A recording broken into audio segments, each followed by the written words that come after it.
안녕하십니까. 오늘은 좀 투자랑 좀 투기랑 좀 이렇게 좀 구분을 해서 좀 어떤 마음을 어떤 알고리즘을 계속 축적을 해 나가야지 좀 투자자로서 점차 변신하는 것들, 그리고 그렇게 돼야지 좀 어떤 투자하는 데 있어서 안정감도 느끼고 좀 잘 조금 끝까지 뭐 이렇게 유지할 수 있는지, 그런 거에 대해서 조금 한번 구분을 좀 지어 보려고 해요. 일단은 그 투자자로 조금 뭐 알고리즘이 머릿속에 있다, 그리고 저 사람은 좀 투자자의 마인드가 있다라고 이제 생각되는 부분들이 사실은 그 저는 한 네다섯 가지 정도를 보고 있어요. 그래서 한 그 네다섯 가지 정도가 이제 그 사람이 어떤 좀 그런 어떤 투자 철학에 녹아져 있으면 요거는 좀 투자적인 요소들이 뭐 많다라고 좀 저는 보고 있고, 그렇지 않고 그 외적인 뭐 어떤 뭐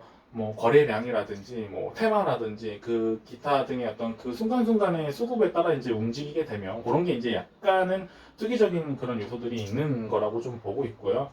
그래서 이제 어떻게 하면은 뭐 향후에 이제 뭐 계속 이제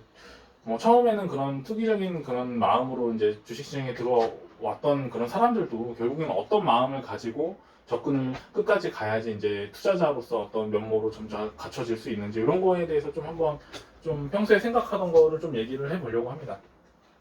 일단 그 가장 중요한 거는 그 캐피탈, 자본, 금융, 요거에 대한 어떤, 그러니까 자본주의에 대한 이해죠. 캐피탈리즘. 자본주의에 대한 그 어떤 좀 어떤 흐름, 그리고 요게 어찌됐든 간에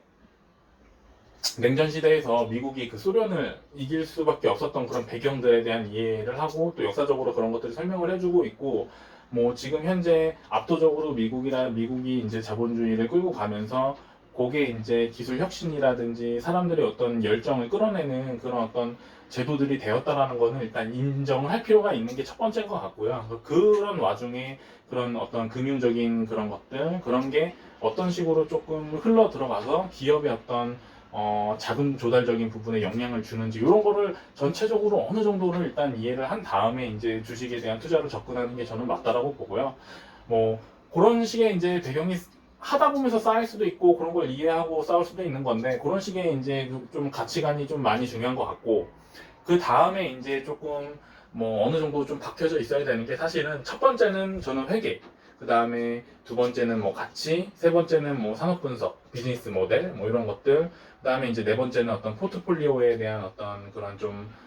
변환, 그리고 그런 거를 꾸준히 조금 업데이트해 나가는 과정, 이런 것들이 쭉 일반적으로 요 한 4개에서 5개 단계가 이렇게 계속 머릿속에 알고리즘이 박혀 있어가지고, 그런 것들을 좀 잘 유연하게 생각할 수 있는 사람은 어느 정도 이제 투자자로서의 면모가 있는 것 같아요. 그래서 좀 첫 번째로 이제 아까 전에 뭐 그런 가치관에 대해서 얘기했지만, 두 번째로 이제 뭐 회계 이런 걸 얘기했는데, 사실 뭐 지금 이런 거를 얘기하는 게 뭐냐면은, 제가 뭐 좀 책을 읽다 보니까 여기 뭐 뭐야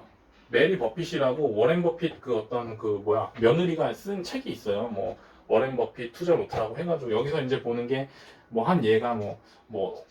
워렌 버핏의 딸내미 친구가 와가지고, 딸 친구가 와가지고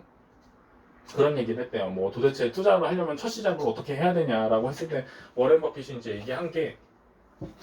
먼저 중요한 거는 일단 그 회계를 한번 공부해 보렴, 뭐 이런 식으로 얘기를 했다라고 해요. 그래서 회계를 공부해야 되는 이유는 결국에는 통일된 어떤 그런 어떤 리포트라든지 보고서라든지 나오는 그런 과정들이 처음과 끝이 이제 뭐 이런 회계로 표현이 된다라고 이제 얘기를 하면서, 그 투자자의 첫 입문을 할 때 이런 것들을 좀 공부하라고 이제 얘기를 한 그런 문구가 있어서, 그거는 당연히 이제 저도 좀 중요하다라고 생각을 하고 있고, 거기 이제 중요한 게 사실은 그런 거예요.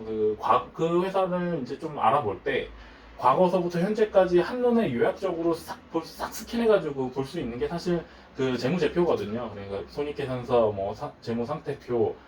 뭐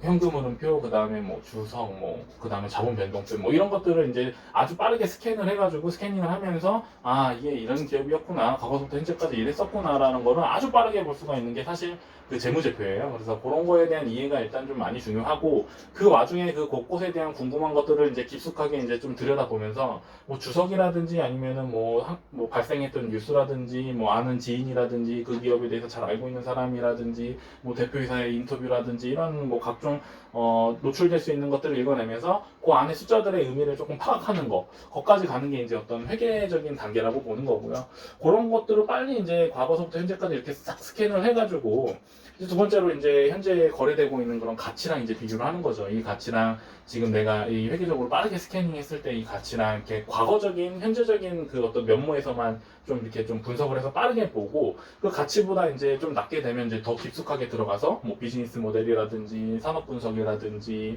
뭐 이런 것들을 이제 좀 더 뭐 고차원적으로 한 번 더 하게 되고 이런 것들이 이제 반복되는 게 이제 주식 투자라고 저는 생각을 하거든요. 그래서 뭐 보면은 뭐 회계, 그 다음에 가치는 뭐 보통 뭐 얘기하는 게 사실 DCF라고 해가지고 미래현금에 대한 어떤 모든 것들 현재 가치화 시켜가지고 그 값의 합이 뭐 이제 가치다라고 보는 어떤 절대적인 가치의 어떤 측면들이 있는 부분이 있고 아니면 뭐 PSR, PBR, 뭐 PER 해가지고 뭐 이익 대비 뭐 시총이 얼마 뭐 이런 식으로 가치를 이제 상대적으로 보는 것들이 있고 뭐 이런 것들을 이제 DCF랑 그거랑 왔다 갔다 하면서 그 어떤 좀 전반적으로 글로벌 시장이랑도 좀 비교를 한번 해보고 뭐 이런 식으로 아니면 국내의 어떤 그런 기업들이랑 비교해보고 만약에 뭐 그런 상대적인 가치로 비교했을 때 이 회사랑 이 회사랑 비슷한 사업을 하는데 이 회사가 이 회사보다 가치가 낮다 그러면은 이거는 이제 또 싸게 들어갈 수 있는 그런 어떤 뭐 매수 타이밍에 어떤 기회를 줄 수도 있는 부분인데요. 근데 그 차이가 발생한 부분이 분명히 어떤 뭐 이거를 보통 컴페티티브 뭐 저기 경제적 해자라고 해가지고 진입 장벽이 높은 산업에 이제 뭐 퍼가 뭐 2배 이상으로 가는 것도 있고 3배 이상으로 가는 것도 있고요. 근데 그런 부분에 대한 이해를 정확하게 깊숙하게는 할 수 없지만 만약에 그런 차이들이 같은 실적과 뭐 비슷한 실적과 뭐 이런 식으로 나타나는데 가치 차이가 너무 많이 나면은 그런 뭐 어떤 진입 장벽에 대한 차이 이런 것들이 분명히 있을 수가 있고 또 뭐 어떤 뭐 어쩔 수 없이 그게 그 산업에서 잘 나갈 수밖에 없는 이유, 그 다음에 뭐 어찌됐든 간에 그 이유 요소들이 있을 거란 말이에요. 그래서 그런 요소들이 타당한지 안 타당한지 이런 거를 조금 한번 체킹을 해서 그렇게 타당하지 않으면은 이제 조금 더 싼 기업에 투자할 수 있는 그런 여력도 있는 거고 그런 식으로 이제 여러 가지 측면에서 이제 상대적 가치를 이용하는 것들이 있고 아니면은 그냥 하나만 냈다 이제 깊숙하게 파가지고 이거는 내가 봤을 때는 영원히 계속적 기업 가치로 봤을 때 이거는 이제 내가 현재 이 거래되는 가격보다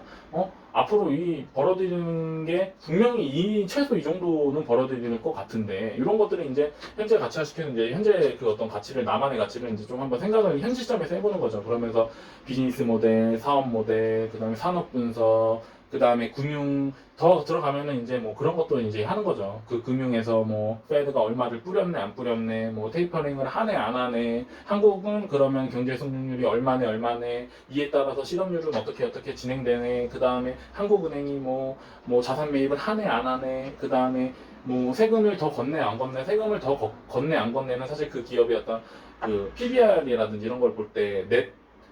그 단기 순이익이라고 하죠. 그런 부분들의 이익도 줄어들고 뭐 이런 거를 그냥 전체적으로 이제 이렇구나 이렇게 계속 보는 거예요. 계속 보면서 보다 보면 그냥 마지막에 아까 처음에 말씀드린 게 이제 그 어떤 포트폴리오 조정 뭐 이런 것까지 이제 어떤 그런 개념이 이제 같이 들어오면 이제 어떤 투자의 어떤 아주 심플하게 봤을 때 요점들을 다 말하는 건 그 요점들을 저는 다 갖췄다라고 보는 건데요. 그런 거를 뭐 데일리로 할 필요는 없지만 그냥 내가 들고 있는 그런 어떤 기업들에 대해서 그런 생각을 꾸준히 하면서 그런 포트폴리오를 이제 조금 탄탄하게 만들어 나가는 과정을 지속적으로 계속 하는 거예요. 그게 뭐 글로벌 기업이 될 수도 있고 국내 기업이 될 수도 있고 국내 기업에도 뭐 글로벌 기업이 있고요. 그런 것들에 대한 포트폴리오를 이제 좀 완벽하게 좀 잘 쌓아 나가는 그런 사람들 그런 게 이제 진짜 그 투자적인 마인드가 확 박혀 있는 어떤 그런 알고리즘 생태계가 이제 잡혀 있는 거죠. 근데 그런 사람들은 일단 제가 봤을 때는 잘 될 수밖에 없다라고 좀 저는 보고 있고요. 그런 식의 이제 투자자들이 이제 조금 많이 늘어나는 것 같고 그렇게 해서 이제 저는 투자자랑 투기적인 어떤 그런 마인드랑 구분을 좀 두고 있고요. 물론 그 투자자 그 마인드를 갖는 게 사실 뭐 혼자서 이렇게 뭐 고민한다고 되는 문제는 아닌 것 같아요. 좀 중요한 거는 주변에 그런 사람들이 좀 많이 포진되어 있는지도 좀 많이 중요한 것 같고 그게 안 되는 상황에서는 이제 내가 좀 책을 많이 읽어가지고 그러면 책을 통해서 그런 마인드셋을 한다. 그 다음에 뭐 그런 멘토들을 조금 어떻게 찾아가지고 좀 이렇게 같이 한다. 뭐 이런 게 좀 그 투자자로서 어떤 변모해 갈 수 있고 좀 이렇게 나름 어떤 그 가치관을 쌓아갈 수 있는 그런 단계적인 부분에서 프로세스적인 면에서 아주 중요하다고 좀 보고 있거든요. 그래서 그런 거에 대해서 좀 한번 찍어봤고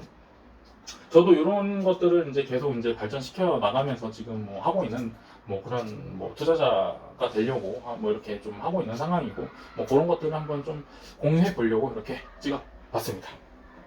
안녕.